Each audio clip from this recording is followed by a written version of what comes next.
ಗಂಡ ಹೆಂಡತಿ ಸಂಬಂಧ ಎನ್ನುವುದು ಅತಿ ಶ್ರೇಷ್ಠವಾದ ಸಂಬಂಧವಾಗಿದೆ.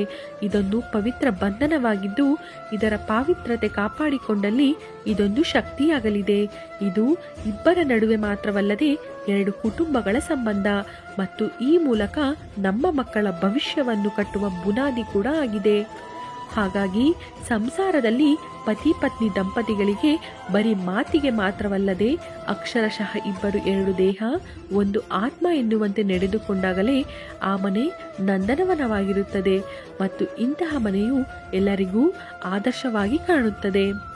ಈ ಮೂಲಕ ಉತ್ತಮ ಸಮಾಜದ ನಿರ್ಮಾಣವೂ ಆಗುತ್ತದೆ. ಹಾಗಾಗಿ ಸುಖಮಯ ಸಂಸಾರದ 6 ರಹಸ್ಯಗಳ ಬಗ್ಗೆ ಈ ವಿಡಿಯೋದಲ್ಲಿ ಕೆಲ ಮಾಹಿತಿಯನ್ನು ಹಂಚಿಕೊಳ್ಳಲಿದ್ದೇವೆ. 1.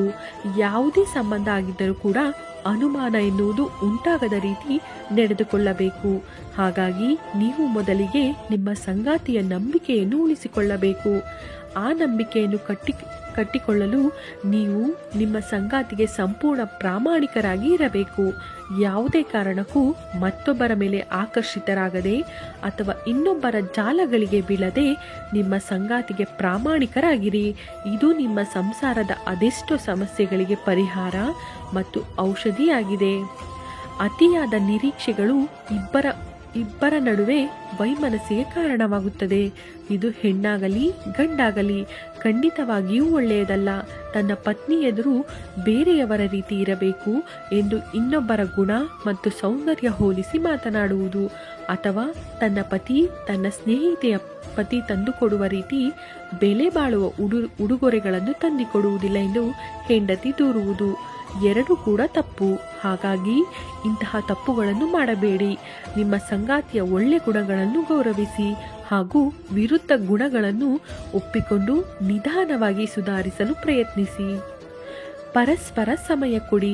ಇದು ನಿಮ್ಮ ನಡುವೆ ಇರುವ ಎಷ್ಟೋ ಪ್ರಶ್ನೆಗಳಿಗೆ ಉತ್ತರವನ್ನು ನೀಡುತ್ತದೆ. ಕೆಲವೊಮ್ಮೆ ತಮ್ಮ ಸಮಸ್ಯೆಗಳನ್ನು ಅಥವಾ ತಮ್ಮ ಭಾವನೆಗಳನ್ನು ಕೂಡ ಹಂಚಿಕೊಳ್ಳಲಾಗದಷ್ಟು ತಮ್ಮ ಸಂಗಾತಿ ಬ್ಯುಸಿಯಾಗಿ ಬಿಟ್ಟರೆ ಅದಕ್ಕಿಂತ ನೋವಿನ ವಿಚಾರ ಮತ್ತೊಂದಿಲ್ಲ. ಹಾಗಾಗಿ ನೀವು ಎಷ್ಟೇ ಬ್ಯುಸಿ ಇದ್ದರೂ ಕೂಡ ಸಂಗಾತಿಗಾಗಿ ನೀವು ಸಮಯ ಕೊಟ್ಟು ಆಗಾಗ ಹೊರಗೆ ಕರೆದುಕೊಂಡು ಹೋಗಿ. ನಿಮ್ಮ ನಡುವೆ 108 ಮಾತುಗಳು ಬರಬಹುದು. ಕುಟುಂಬ ಎಂದ ಮೇಲೆ ಒಂದಲ್ಲ ಒಂದು ಭಿನ್ನಾಭಿಪ್ರಾಯಗಳು ಇದ್ದೇ ಇರುತ್ತದೆ. ಅಥವಾ ನಿಮ್ಮ ನಡುವೆ ಯಾವುದಾದರೂ ವಿಷಯಕ್ಕೆ ಜಗಳಗಳಾಗಬಹುದು, ಸಿಟ್ಟು ಬರಬಹುದು. ಆದರೆ ಮೂರನೆಯವರ ಎದುರಲ್ಲಿ ಅದನ್ನು ಎಂದಿಗೂ ತೋರಿಸಿಕೊಳ್ಳಬೇಡಿ. ಮತ್ತು ನೀವು ನಿಮ್ಮ ಗೆಳತಿಯರೊಂದಿಗೆ ಅಥವಾ ಸಂಬಂಧಿಕರೊಂದಿಗೆ ಈ ವಿಚಾರಗಳನ್ನು ಹಂಚಿಕೊಳ್ಳುವುದು, ಅಕ್ಕಪಕ್ಕದವರ ಮನೆಯವರಿಂದ ಸಲಹೆ ಕೇಳುವುದು ಅಥವಾ ಮನೆಯವರೆದುರು ಜಗಳ ಮಾಡುವುದು ಇದು ಕೂಡ ಸಂಸಾರ ಹಾಳು ಆಗಲು ಕಾರಣ. ನಿಮ್ಮ ಆತ್ಮೀಯರಲ್ಲಿ ಅತಿ ಹೆಚ್ಚು ನಂಬಿಕೆ ಇದ್ದವರಲ್ಲಿ ಮಾತ್ರ ಸಮಸ್ಯೆ ದೊಡ್ಡದಿದ್ದಲ್ಲಿ ಸಲಹೆ ಕೇಳಿ. ಅದನ್ನು ಹೊರತುಪಡಿಸಿ ನಿಮ್ಮ ಪೋಷಕರು ಹಾಗೂ ನಿಮ್ಮ ಸಂಗಾತಿಯ ಪೋಷಕರಿಗಷ್ಟೇ ನಿಮ್ಮ ಸಂಬಂಧದ ಮೇಲೆ ನಿಜಕ್ಕೂ ಕಾಳಜಿ ಉಳ್ಳವರಾಗಿರುತ್ತಾರೆ. ಈಗಿನ ಕಾಲದಲ್ಲಿ ಪತಿ ಪತ್ನಿ ಇಬ್ಬರು ಕೂಡ ಹೊರಗೆ ದುಡಿಯುವ ಅನಿವಾರ್ಯತೆ ಇರುತ್ತದೆ. ನಿಮಗೆ ಎಷ್ಟೇ ಒತ್ತಡ ಇದ್ದರೂ ಕೂಡ ಅದನ್ನು ಮನೆಯವರೆಗೂ ತರಬೇಡಿ. ಮನೆಯಲ್ಲಿ ನಿಮ್ಮ ಕರ್ತವ್ಯ ಏನಿದೆ ಅದನ್ನು ನೀವು ಪೂರೈಸಿ.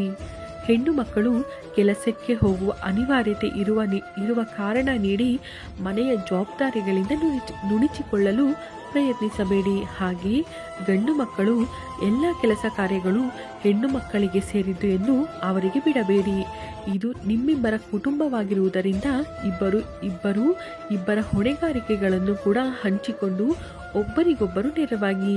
ಇದು ಮನೆ ಕೆಲಸ ಮಾತ್ರವಲ್ಲದೆ ಮನೆಯಲ್ಲಿ ಮಾಡುವ ಪೂಜೆಗಳು, ಹಬ್ಬಗಳು ಅಥವಾ ಸಂಬಂಧಿಕರ ಕಾರ್ಯಕ್ರಮಗಳಲ್ಲಿ ಭಾಗಿಯಾಗುವುದು, ಸಂಗಾತಿ ಕುಟುಂಬದವರ ತೊಂದರೆಗಳಲ್ಲಿ ಭಾಗಿಯಾಗುವುದು ಇತ್ಯಾದಿಗಳು ಸೇರಿರುತ್ತದೆ. ಈಗಿನ ಕಾಲದಲ್ಲಿ ಸ್ನೇಹಿತರು ಎನ್ನುವ ವಿಚಾರವು ಎಷ್ಟು ಸ್ಟ್ರೆಂತ್ ಆಗಿರುತ್ತದೋ ಅಷ್ಟೇ ಅದು ವೀಕ್ನೆಸ್ ಸಹ ಆಗಿರುತ್ತದೆ. ಹಾಗಾಗಿ ಸ್ನೇಹಿತರಿರುವುದು ತಪ್ಪಲ್ಲ, ಆದರೆ ನಿಮ್ಮ ಪತಿಯೇ ನಿಮ್ಮ ಬೆಸ್ಟ್ ಫ್ರೆಂಡ್ ಆಗಿರಬೇಕು.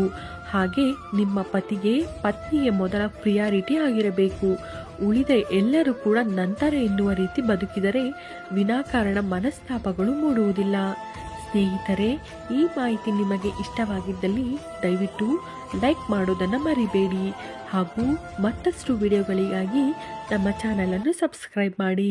Thank you so much.